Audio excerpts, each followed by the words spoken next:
Everyone, welcome back to the channel. Now, I see this question asked all the time. And the question is, are you better off buying a booster box from a set that's already appreciated lots, or are you better off buying multiple booster boxes of ultra modern sets that still have heaps of room to appreciate? And the question's always phrased somewhere along the lines of, if you had $1,000 to spend, would you get something like, or in our case, what are they? Yeah, I'm talking Australian dollars. If you had $1,000 to spend, would you get one Cosmic Eclipse booster box, or would you buy yourself 5 Fusion Strike booster boxes? The question's generally formulated somewhere along those lines. And I get the question. It makes perfect sense. Like, what is the better investment? Are you better off investing in something that's sort of already proven and already appreciated and you know is a really solid set? Or are you better investing in something that hasn't appreciated much yet and it's still pretty close or at retail price and has heaps of room to move? Please let me know your answers down below in the comments. What do you think? If you had $1,000 to spend or $500 to spend, for argument's sake, are you better off getting a Cosmic Eclipse booster box, or the Unified Minds booster box, or an Evolving Skies booster box, or are you better off getting multiple Chilling Reign boxes, or Silver Tempest boxes, or Astral Radiance boxes, or Fusion Strike boxes, for argument's sake? What do you guys think? Please let me know down below. Anyway, moving on. So I have some thoughts on this, and these are mine. Take away the cost. I think you're looking at it wrong if you're looking at the price. And what I mean by that is, what you really need to focus on rather than the price is the fundamentals of the set. Now, I think it's been well documented, for lack of a better word, or well proven over the years, that if a set has the fundamentals down pat, it's going to appreciate in value. And the fundamentals are pretty simple. Generally, it has fan favorite Pokemon. Generally, the supply far outstrips the demand, both at launch and not far after launch, so it erodes supply fairly quickly. Generally, it has really strong hits, both big hits that are worth big dollars as chase cards in a PSA 10, and a heap of sort of ancillary hits around $5 or $10. You know, like, look, what I'm getting at is, look for the fundamentals in the set, not what the cost price is. But I thought we'd look at some examples, right? So let's look at some sets that have truly, and they're modern, proven themselves. First one we're going to look at is Team Up. So I'll bring it up on the screen here. Team Up currently sitting, as you can see, at $1,470 a box on TCG Player. Find one at that price? You probably, in all honesty, you're probably going to be pretty hard pressed to find one at that price. But what I'm getting at is, that set has just appreciated to the moon. If you talk about the points that I was talking about, it's got fan favorite Pokemon, it's got really strong pulls in PSA 10, it's got beautiful artwork on the box, and demand has far outweighed supply, both at launch, and supply has eroded so quickly. Demand's just so much stronger than it. And as a result, it's a proven set and it's going up. Next one I wanted to quickly show you is Cosmic Eclipse, really following in a similar boat. It was, of course, printed more than Team Up, currently sitting at $718 a box. And like, similar vein, I don't want to keep repeating myself, but good Pokemon, good chase cards, cool looking box. Demand is outweighing supply. Like, you get the picture. And I just want to quickly show you 2 more examples when it comes to sort of boxes that have proven themselves. The next one up here, and I always spruik this one because I think this one, I don't think it's done its appreciation yet. Like, it has heaps of room to go, and that's Unified Minds, currently at $482 a box. Find one for that price? In all honesty, I think you'd be a little bit hard pressed. I think it's more like a $550 box, but anyway, US that is, of course. Anyway, I harp on about this, and I've done a few videos on this, but I think this is a belter of a set. I think there's some alt arts in here that are truly underrated. And if I had to park some, like, if someone said, Michael, you've got $1,000 to spend, I would buy another Unified Minds booster box, and probably another modern one. But anyway, the fourth one, obviously, I want to show that's proven is Evolving Skies, currently sitting at $400 a box, which I think you are going to be pretty comfortable in finding a box at that price.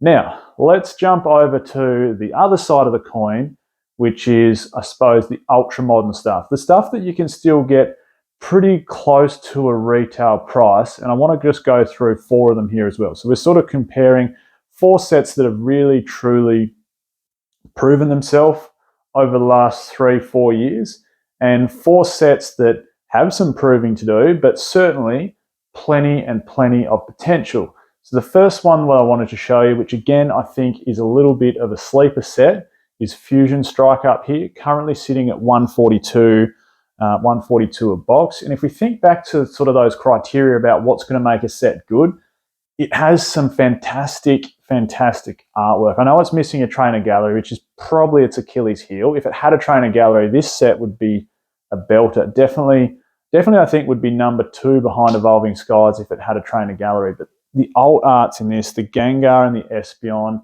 the couple of sleepers in there like the Mew. I think the Mew alt art is a brilliant looking card. This set is a sleeper and $140. I mean, it's gone up a little bit in the last year, as you can see. It certainly should, based off all things. It's a beautiful looking box. It's got great Pokemon inside it. It's got some big hits in a PSA 10. It's got all the right ingredients going for it, so it should make some more moves. Second one I wanted to show you is Chilling Reign, and this just seems to be like, it doesn't, everyone's been talking about, like, there's, everyone goes, oh, the Chilling Reign pump, everyone's pumping up Chilling Reign, but like, why hasn't it moved? And it's one that makes me scratch my head, and the only answer I have, which I've had before, around its price, which is currently $141, and why it's not $200 a box. Like, why aren't we paying $300 Australian or $350 Australian to get a Chilling Reign box? Why are they still $220 or $230 or whatever they are at the moment, Australian dollars? And my argument is it fell between 2 red hot sets like Celebrations and Evolving Skies, and it just, everyone's attention moved onto those. So we've just had this trickling of supply just stuck on the market for so long. The demand was on those other sets when it didn't, like, that supply wasn't bought up heavily at launch, because this is a damn good set. The only thing you'd say that's probably against it is it doesn't have those big fan favorite Pokemon, and that's probably the thing that's against it. Like, it doesn't have those, your Gengars and your Evolutions, your Rayquazas, your Dragonites, Charizards. Like, I know it's missing those. Other than that, it's one hell of a set.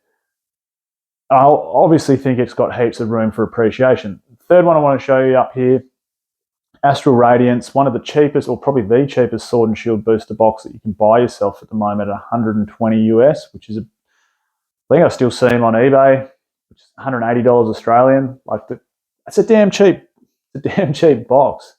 And it's not a bad set. Of course, you've got the trainer gallery in there. You don't have heavy hitting alt arts, but you've certainly got some nice looking alt arts. Obviously, that Machamp, which is the strongest in the set, is a really, really nice looking card. And I wouldn't say it's a fan favorite, but it's one of the original 151, which helps it. And the fourth one I wanted to show you up here is Silver Tempest, pretty much bang on, or is bang on, the same price as Fusion Strike at $142.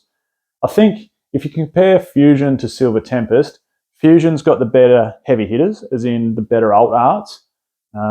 Silver Tempest, of course, has the Lugia. Fusion has no trainer gallery, but Silver Tempest has a trainer gallery. So how they compare as sets, pretty similar. I'd probably rank, for me personally, I'd probably rank Fusion maybe a smidgen above, but then again, like, Silver Tempest has better pull rates because you're going to get those trainer galleries to make up for it. Anyway, let's rewind the clock back a little bit. And by a little bit, I mean a fair while. Let's go back to some eras that have well and truly had enough time in the market to prove themselves. And let's see, and I sort of want to use these sets to back up my argument that, like, forget about the price. If you want to flip something, you're not an investor. Like, you're not. Investing isn't about buying something and then in 3 months' time flipping it for $40 profit, or buying 1,000 of something and flipping each of them for $30 profit and going, oh, I made 30 grand. Like, okay, that's hard work. And it's, in my mind, that's silly. That's not what I'm about. It's not what I like to do. I'm about, for me, and just to make things clear, the investment side of things for me isn't about getting rich off it. It's a hobby. It's fun. I like displaying them, and in all honesty, I'm going to find them hard to sell. Even if you've got 10 booster boxes of a certain set, letting go of one of them, they almost feel like your babies in some sense. They're going to be hard to let go of. So I just wanted to make that clear. Like, it shouldn't matter. You shouldn't be worried about the price of it, because give it time in the market. And if you're giving it enough time in the market, it shouldn't matter about what the price is now. It shouldn't matter about the fundamentals in the set. And that's why I wanted to rewind all the way back to some other eras. Like, let's go all the way back to black and white. And clearly Plasma Storm's the best set in that era. Why? Because it ticks off the fundamentals. It has fan favorite Pokemon. It has one hell of a chase card in that Plasma Storm Charizard, the secret rare. That is just an amazing, amazing looking card. And, it has great box artwork. It ticks all the boxes. Let's rewind back even further to EX era. And I'm just going to pluck a set out of the air. That's something that's appreciated heaps. Let's go, say, EX Power Keepers versus EX Team Rocket Returns. Let's say we're in the same scenario 17 years ago, and we went, okay, EX Power Keepers and EX Team Rocket Returns. EX Team Rocket Returns has already gone from 150 Australian a box to 300 Australian a box, whereas EX Power Keepers is sitting at $150 a box, so still at retail. Oh, which one should we buy? Which one should we buy? This one's already at 300. This one's at 150. If you rewind the clock forward to now, it doesn't make a difference. It's a pointless argument, because if you look at the mechanics of the set, something like EX Team Rocket Returns is such a stronger set. It's got beautiful artwork. The box is just phenomenal to look at with Mewtwo on there. The cards inside it, you've got fan favorite Pokemon. You've got great gold stars with I know it's hard to say in the future, but you've got super low populations on them. You've got great EX cards. It's a lot of original Pokemon. Some sort of this eerie, dark, gloomy feel to it. It's just got a real nice feel to it, the set. So if you rewind the clock, it doesn't matter whether you're buying in at 150 or 300. It's the fundamentals of the set. And that's my argument for, I suppose, people that want to buy in now. You are better off getting something that has, in my opinion, lower supply and proven fundamentals than buying something just because it's the cheapest. Like, take Astral and Battle Styles. Arguably two of the Astral, the worst, I suppose, trainer gallery set, like the last four main sets, arguably the worst. Certainly, it's not as good as Brilliant Stars, it's not as good as Silver Tempest, it's not as good as Lost Origin. And then Battle Styles, people say it's the worst Sword and Shield set. Could well be. I think it's a little bit better than people say.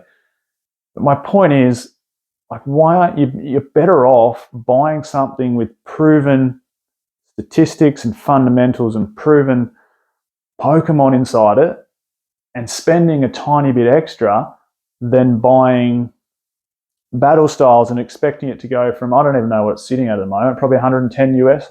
I imagine. I haven't looked at it. I imagine it's somewhere around 110 US, and going, well, in 3 years, is this going to 5x? Is it going to be, in 3 years, is it going to be a $500 box or a $600 box? I highly doubt it.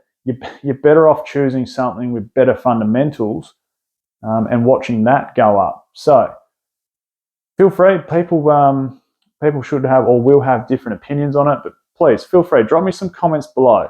The question again at the start: are you better off spending money on something that's proven, like Cosmic Eclipse, or putting yourself into something that's going to be cheaper and buying multiples of them, like Fusion Strike? I suppose if I rewind all the way back to that other argument when I was talking about EX Power Keepers versus EX Team Rocket Returns, if you're holding for the long term, it really shouldn't matter. My argument is this: look for the fundamentals of the set and make sure the set has good fundamentals and park your money there, because I don't think you're going to go wrong. Cool. Thanks again, guys. Good to chat with you.